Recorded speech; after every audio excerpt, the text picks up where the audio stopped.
Please subscribe एवं like ज़रूर करें।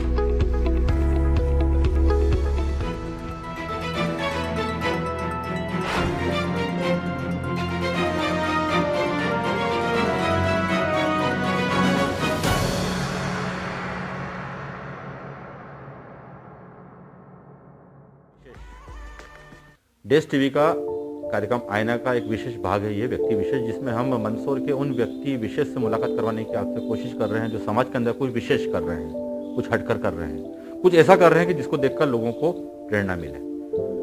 आज हम मुलाकात करने जा रहे हैं अनामिका जैन से। अब यह मंदसौर के लिए कोई अपरिचित नाम नहीं रहा है। निराश्रित विक्षिप्त महिलाओं को आपने ढूंढ कर उनकी जिंदगी संवारने का कार्य किया है। घर के कामों से, अपने व्यक्तिगत कामों से, अपनी फैमिली के बारे में सोचने से ज़्यादा अवसर नहीं मिलता। तो ये शुरुआत कहाँ से हुई थी? क्या ऐसी महिलाओं को ढूंढें जो शहर में यहाँ वहाँ घूमती रहती है, आमतौर पर जिनको सामान्य वर्ग देखकर अनदेखा कर देता, उनको देखकर आपने उनकी जिंदगी संवारने का काम कहाँ से शुरुआत की, वहाँ से बताइए। समाज सेवा की बात करें, जब मैं स्टडी करती थी 7th क्लास में, तब एक दोस्त थी, गवर्नमेंट स्कूल में हम लोग पढ़ते थे। फादर की डेथ होने के बाद उसने पढ़ाई छोड़ने का डिसीजन लिया था, क्योंकि गवर्नमेंट स्कूल में फीस तो लगती नहीं थी, लेकिन कॉपीज के ड्रेस सिलवाने के पैसे था। तो मेरा एक पिकनिक टूर था, वो मैंने कैंसिल किया, और वो पिकनिक टूर के जो पैसा मुझे फादर ने दिया था, मेरे फादर साहब ने, वो मैंने उसकी कॉपी और पेन और ड्रेस सब लाने में मैंने वो कर दिया था। उसके बाद उसकी पढ़ाई कंटिन्यू रही, फिर कॉलोनी में से पैसा लेके, और उसका 10th से 12th तक मैंने करवाया था। उसके बाद से मैंने ये स्टार्ट किया था समाज सेवा का काम। उस टाइम मेरे फादर साहब सर्विस में थे बाड़मेर में। ये काम मैंने वहीं किया था। फिर एमपी में आने के बाद से मेरा कंटिन्यू रहा। कुष्ठ बस्ती में स्कूल चला है, अनाथ आश्रम अपना घर जो, वहाँ मैं अधीक्षिका के पद पर कार्य 24 आवर्स रही घर छोड़ने के बाद, और कई महिलाओं को सिलाई, पार्लर, परित्यक्ता विधवा महिलाओं के लिए काम किया। और इसी काम को करते हुए मेरा एक हादसा हो गया था। मैं दुर्घटनाग्रस्त हुई, जो मंदसौर शहर जानता है। और उस बीच मैं बेड रेस्ट में रही, और उस बीच मुझे एक शबरी नाम की, जिसका नाम मैंने अपने आप रखा था, वो लड़की मुझे मिली, जो संजीत गांव में थी। अच्छे से मस्ती से रहना करती थी, लावारिस विक्षिप्त महिला थी। उसको जब वो बिल्कुल बेड पे आ गई, बेड में वो रोड पर ही रहती थी, चलना फिरना बंद हुआ था, वो लास्ट स्टेज पे थी, और गांव वालों ने मुझे सूचना दी थी कि दीदी इसकी ऐसी स्थिति है, कुछ करिए आप। फिर मैंने निर्णय लिया था कि विक्षिप्त महिलाओं के लिए काम करूंगी। उसका ट्रीटमेंट करवाया, 2 पॉइंट ब्लड था उसका, मंदसौर लेकर आई। मंदसौर में कई टाइम तक मैं उसके साथ रही, उज्जैन शिफ्ट किया। और इसी दौरान एक नूरी नाम की लेडीज मिली मुझे, जो मंदसौर शहर की थी। उसके हर साल वो एक बच्चे को जन्म देती थी, और मुझे मिल जाती थी। मैं पूछती थी क्या हुआ, बोले बेटा हुआ, वो विक्षिप्त थी। फिर कुछ टाइम बाद बेटा, बोले नहीं पता। सेकेंड बार फिर प्रेग्नेंट हुई। तो फिर मैंने फाइनल डिसीजन लिया कि विक्षिप्त महिलाओं के लिए कोई जगह नहीं है, कोई काम करने वाला नहीं है। तो फिर मैंने फास्टली इनके लिए काम शुरू किया। जैसे जैसे इनसे मिलती गई, वैसे वैसे मुझे इनके बारे में पता चला। विक्षिप्त महिला से HIV फैल रहा, विक्षिप्त महिला से इनके बच्चे हो जाते जो मानव तस्करी के लिए चले जाते हैं, शारीरिक शोषण हो जाना। तब तक मैं इनको ठीक, मतलब इनको देख के, इनका नहलाना धुलाना करके इंदौर, उज्जैन ऐसे शिफ्ट करती रही। तब तक मुझे 3 कारणों का पता था। फिर वहाँ वालों ने मना कर दिया कि अब हम नहीं रखेंगे इन्हें। तब मेरी फाइट चली प्रशासन से, और मैंने बहुत रिक्वेस्ट करी, और प्रशासन बहुत खुश था। श्री ओम प्रकाश श्रीवास्तव सर, जो कलेक्टर थे, वो बहुत इम्प्रेस थे। तारकेश्वर जी, डीजे साहब तारकेश्वर जी, वो भी बड़े थे। और Manoj sir SP, CSP sir Rakesh Mohan Shukla sir, इन्होंने मेरे काम को बहुत ध्यान से देखा और बहुत इम्प्रेस थे मेरे काम से। इन्होंने मेरी बात को माना, एक बिल्डिंग अलर्ट किया। अनामिका फाउंडेशन के नाम से मैंने समिति बनाई, और फिर एक मुझे सामाजिक न्याय की बिल्डिंग मिली। इस बिल्डिंग को लेने लेने के बाद मैंने कई महिलाओं को लाई, तब और मुझे इनके बारे में पता चला कि इनका पार्ट्स गायब हो जाना, इनका ब्लड बेचा जाना। एक औरंगाबाद की लड़की आई थी, वो ब्लड बेचने वाली गैंग के पास थी और बस हर 15 दिन में ब्लड बेचा जाता था उसका, और उनको वो एक गैंग चलती थी, विक्षिप्त लोगों को ही ब्लड बेचा जाता, सामान्य लड़कियों का नहीं। फिर मैंने फाइनल डिसीजन लिया कि अब पूरी तरह इन्हीं के लिए काम करना है। अभी तक हमने 18 लड़कियों का पुनर्वास करवा दिया जो 10-10 सालों से मिसिंग थी अपने परिवार से, जिन्होंने मोमेडियन है तो 40वां कर दिया, हिंदू है तो श्राद्ध कर दिया, उम्मीद छोड़ दी थी कि हमारे बच्ची अब जिंदा है, उनको हमने परिवार तक पहुंचाया। हम लोग कोई डेमो नहीं रखते कि हमें आश्रम चलाना है तो लड़कियों को इकट्ठा नहीं, जो जिनका पुनर्वास हो सकता है, हमारा मेन सिद्धांत है पुनर्वास करवाना।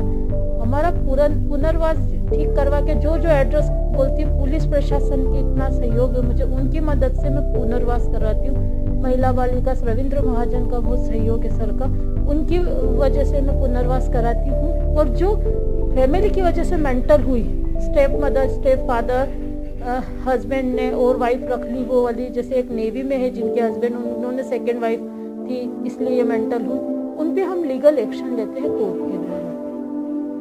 और अभी वर्तमान में 5 महिला मेरे पास है, 7 महिला बाणगंगा इंदौर में भर्ती है, जिन्हें भी अब हमें लाना है। और ये पूरी तरह हम जन सहयोग से चलाते हैं। जन सहयोग से पहले तो खुद का निजी लगाया था, मेरी टीम बहुत सपोर्ट किया, मेरी टीम ने भी, फैमिली ने भी। उसके बाद धीरे धीरे जब मंदसौर शहर के या आसपास के लोगों को पता चला तो सहयोग बढ़ता गया, सहयोग होता गया। हमारी संस्था अभी तक रसीद कट्टा लेकर कहीं भी मांगने नहीं दी। आपने अभी देखा होगा, आप और भी देखिएगा, हर फैसिलिटी इन लड़कियों के पास है, हर चीज़ सुविधा इनके पास है। यहाँ अगर डेथ भी हो जाती है तो उनका भी हम लोग खुद जाते हैं और उनको अंतिम क्रियाक्रम हम खुद करते हैं। मतलब हमने पूरी तरह इसे एक्सेप्ट किया, पूरी तरह हमने इनको अपनाया।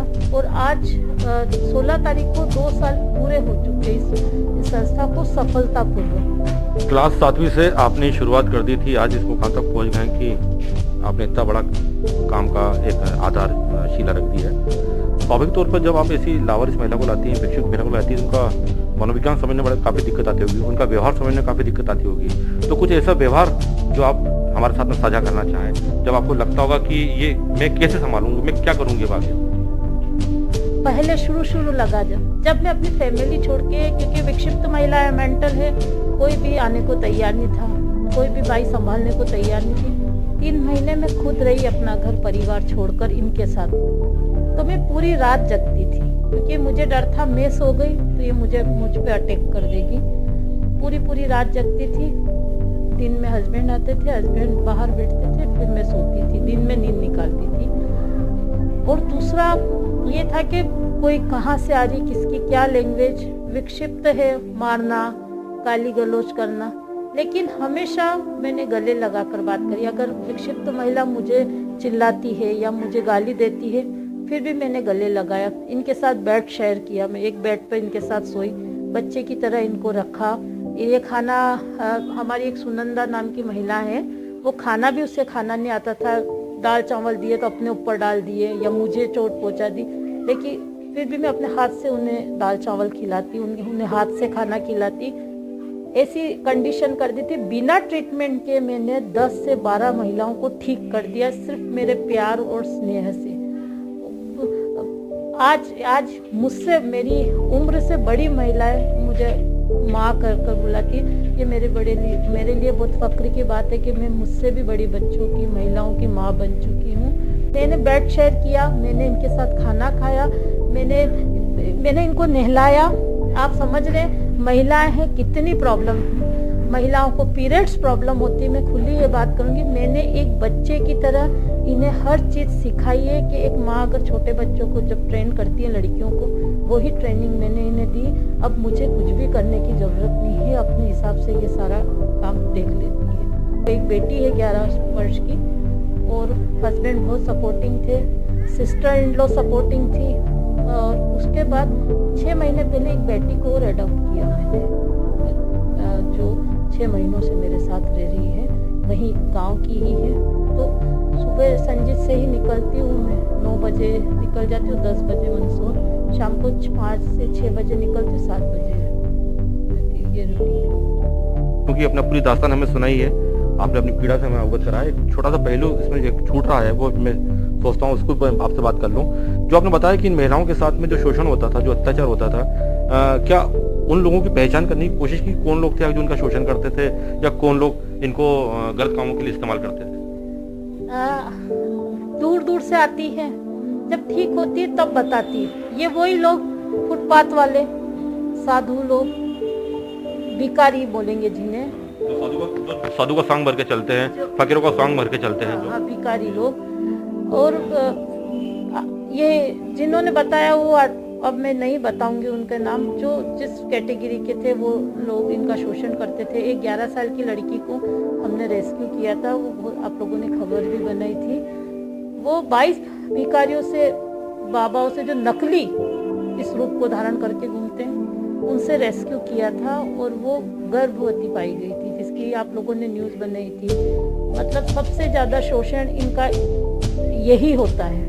और इतना डरती है, अब लड़कियां जो हमारे पास है वो इतना डरती है कि यहाँ से बाहर ले जाना मतलब खतरे से, उनको हर टाइम डर लगा रहता है, कोई हमें परेशान करेगा, कोई हमें क्या करेगा। ऐसी लड़कियां आई जो कई टाइम तक सोई नहीं थी, कई टाइम तक खाना नहीं मिला था। जब वो आती है और जो बेड देखती है, जो खाना पीना देखती है, तो खूब रोती है, मेंटल हंसती है बहुत। पर हमारे पास जो भी महिलाएं जिसने ये सुविधा देखी, खूब रोती है मुझे गले लगा के। मतलब कहीं ना कहीं वो समझ जाती है कि हम यहाँ सेफ हैं। और दूसरा के इनका शोषण बहुत होता है। आप कहीं भी रहना, विक्षिप्त महिला, अभी मैं सुबह से इनको खाना नहीं दूंगी, आप आए, आपसे ये कंप्लेन नहीं करेगी कि हमें खाना नहीं मिला।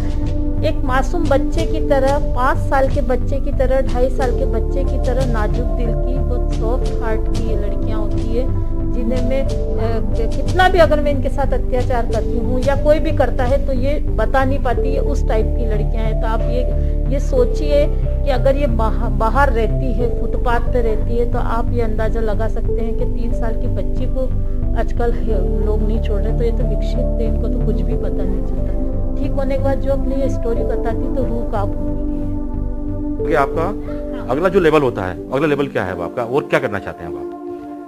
बस मैं मंदसौर शहर, खैर मुझे बहुत मदद कर रहा है मंदसौर जिला, मंदसौर के लोग बहुत प्यार दे रहे हैं मुझे। मैं फिर से आभार व्यक्त करूंगी मेरी संस्था की तरफ से। लेकिन मैं प्रशासन से ये मांग करना चाहूँगी, प्रशासन ने मेरा काम देखा, प्रशासन बहुत खुश है मेरे काम से। मैं सिर्फ इतनी सी रिक्वेस्ट प्रशासन से करना चाहूँगी कि वो और समझे मेरे काम को, मुझे मदद करे। एक घर बसाया है मैंने, वो ईश्वर पूरे मंदसौर शहर के रूप में मेरी मदद करवा रहा है ईश्वर। मैं ये चाहती हूँ कि वो आकर मेरी मदद करे, क्योंकि लड़कियां हैं, इन्हें हर महीने घुमाने ले जाना हमको पड़ता है। एक्चुअली मैं अब माँ बन गई हूँ, तो अब इनकी डिमांड रहती है कि मम्मी घूमने चलना। स्वाभाविक बात है, इनको अंदर बंद भी नहीं रख सकते। महीने में एक टूर मैं करवाती हूँ। लाइट्स का बिल आना, गैस सिलेंडर, राशन, मतलब हर छोटी छोटी चीज़ों से हम बहुत परेशान हो जाते हैं। मैं प्रशासन से रिक्वेस्ट करूंगी, मंदसौर शहर तो खैर मेरा अपना है, मंदसौर के बाहर के लोग मेरे अपने हैं, जो मेरे काम को समझा। इनफैक्ट सोशल मीडिया ने सबसे ज़्यादा मेरे मीडिया भाइयों को, जिन्होंने मेरी मदद करी, फेसबुक के जरिए जो लोग मुझे मदद करते हैं, मेरे संस्था में कुछ डोनेशन देते हैं, वो पर प्रशासन अब आगे आकर मेरी मदद करे, वो आकर देखे मैं पूर्ण ईमानदारी से, निष्ठा से काम कर रही हूँ। थोड़ा सा वो भी मेरी मदद करे और इस मुहिम में मेरा साथ दें। बात कर रहे हैं आप कि आगे क्या करना चाहती हूँ। सिर्फ मैं महिलाओं के लिए यही काम करें, हर शहर में एक विक्षिप्त महिला आश्रय गृह हो। शहर में नहीं हो तो मंदसौर में इतना बड़ा मैं इसको करूँ कि हर शहर से कॉल आए कि अगर विक्षिप्त मिलती है तो कहाँ जाए, अनामिका के पास जाए। मैं 4 या 5 या 15 या 25 बच्चों की माँ नहीं बनना चाहती हूँ। मैं ऐसी 1000 निराश्रित लड़कियों की माँ बनना चाहती हूँ जिनका इस दुनिया में कोई नहीं हो। और मैं बहुत अपने आप को किस्मत वाली या खुश नसीब समझती हूँ कि मैंने जन्म एक बच्ची को दिया, पर माँ मैं इतने बच्चों की बन चुकी हूँ। ये मेरे लिए बहुत सौभाग्य की बात है। और नया मैं शुरू करने वाली हूँ। मैं जल्दी ही आपको नया प्रोजेक्ट के लिए बताऊंगी, बस उसका प्रोसेस है। प्लीज़ सब्सक्राइब एवं लाइक जरूर करें।